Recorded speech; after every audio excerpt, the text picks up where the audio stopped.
નમસ્તે બાળકો, આજે આપણે ફરી મળ્યા અને આજે આપણે જોવાના છે એક ખેડૂતની વાર્તા. અને વાર્તાનું નામ છે એટલે રોટલો તૈયાર.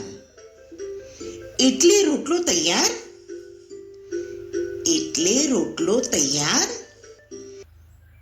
એક હતું ગામ, તેમાં એક ખેડૂત રહે.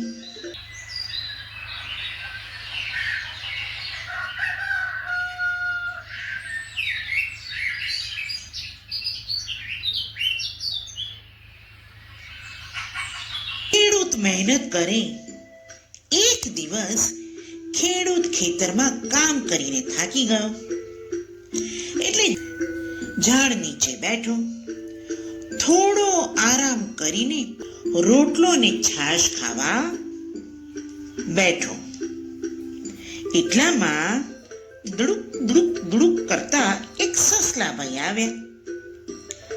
સસલાભાઈને તો ભૂખ લાગેલી હતી. તે ખેડૂતને કહે, હે ખેડૂતભાઈ, તમે શું ખાઓ છો? ખેડૂત કહે, રોટલો. સસાભાઈ, તમારે ખાવો છે? સસાભાઈ કહે, હા હા, ચખાડો ને. ખેડૂતે રોટલાનો ટુકડો આપ્યો. સસો તો ખુશ થઈ ગયો અને ખુશ થતા જાય અને રોટલો ખાતા જાય. સસલાભાઈ કહે, હે ખેડૂત, આ રોટલો ક્યાંથી જડે? રોટલો હોય કે બને? ખેડૂત કહે, એ તો બનાવવો પડે. સસાભાઈ કહે, હે ખેડૂત, તમે રોજ રોટલા ખાઓ? ખેડૂત કહે, હા, અમે તો રોજ રોટલા ખાઈએ. સસાબાઈ કહે, તો મને પણ રોટલો બનાવવાનો શીખવાડો ને. ખેડૂત કહે, જુઓ સસાબાઈ, પહેલા ખેતર ખેડવાનું. સસાબાઈ કહે, એટલે રોટલો તૈયાર?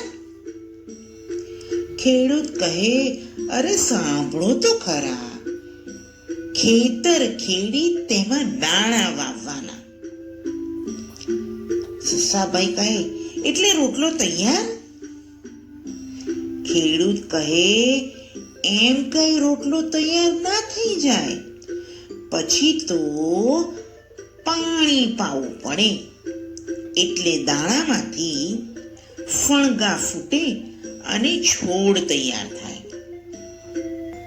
સસાભાઈ કહે, એટલે રોટલો તૈયાર? ખેડૂતભાઈ કહે, અરે સસાભાઈ, એમ કઈ રોટલા સસ્તા પડ્યા છે? નીંદણ કરવું પડે, છોડ મોટા થાય એટલે ડુંડા આવે, તેના દાણા ભરાય, પછી તેને લણવું પડે. સસારાણા કહે, એટલે રોટલો તૈયાર? ખેડૂત કહે, જો પાછા, તમે બહુ ઉતાવળ્યા. પછી તો ખળામાં ડુંડા પીલવા પડે, પછી દાણા છૂટા પડે, તેને ઉપાડવા પડે અને સાફ કરી ઘંટીમાં દળવા પડે. સસારાણા કહે, એટલે રોટલો તૈયાર? ખેડૂત તો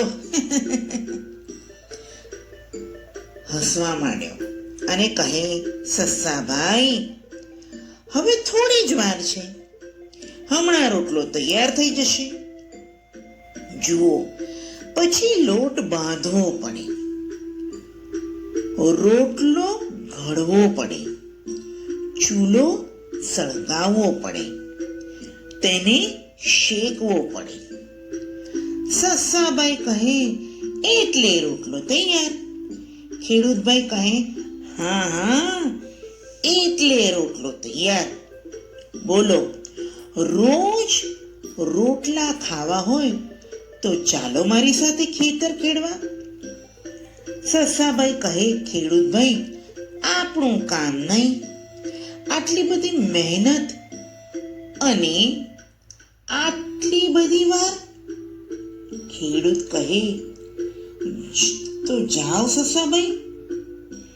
ખેડૂત કહે, તો જાઓ સસાબાઈ, ઘાસ ખાઓ અને ક્યારેક રોટલો ખાવાનું મન થાય તો પાછા આવજો, હું તમને ખવડાવીશ. સસાબાઈ તો ખુશ થતા તુડુક તુડુક તુડુક કરતા ઉપડ્યા અને ખેડૂત તો કામે લાગી ગયો.